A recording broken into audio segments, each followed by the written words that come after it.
राज्याचे उपमुख्यमंत्री अजितदादा पवार आपण पाहतोय की या ठिकाणी बूथवरती पाहणी करण्यासाठी जे आलेले आहेत शारदा प्रांगणमध्ये जे माळेगाव सहकारी साखर कारखान्याच्या निवडणुकीसाठी जे बूथ लावलेलं आहे त्यासाठी आपण पाहतोय की अजितदादांच्या भोवती गर्दी जी आहे ती आपल्याला या ठिकाणी फोटो काढण्यासाठी झालेली पाहायला मिळते। माळेगाव साखर कारखान्यासाठी 3 पॅनलमध्ये मुख्य लढत जी आहे ती होते आणि आपण पाहतोय की स्वतः दादा या ठिकाणी बूथवरती आलेले आहेत। दादा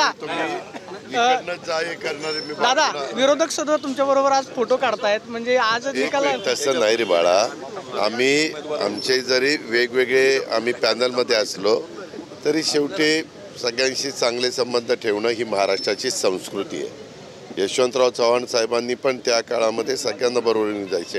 ठीक आहे, त्यांची विचारधारा वेगळी असेल, माझी विचारधारा वेगळी असेल, शेवटी आम्ही सगळे बारामतीकरच आहोत ना, आम्ही काही एकमेकाचे दुश्मन नाही आहे। आमची विचारधारेमध्ये फरक आहे आणि मागच्या ह्याच्या छत्रपतीच्या इलेक्शनला ते माझ्यावरच होते।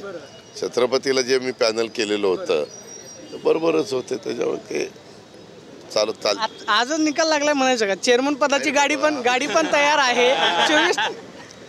गाडी वापरायची नाही, शहाणे ठरल्यावर गाडी तयार करायची।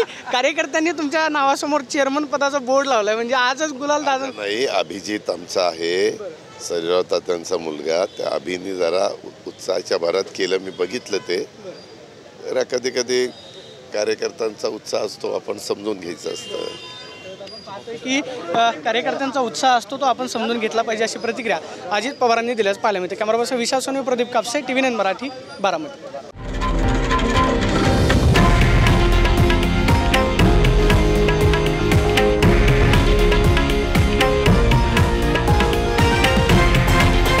हे आहे देशातील नंबर 1 न्यूज नेटवर्क आणि आपण पाहत आहात TV9 मराठी, एकमेव।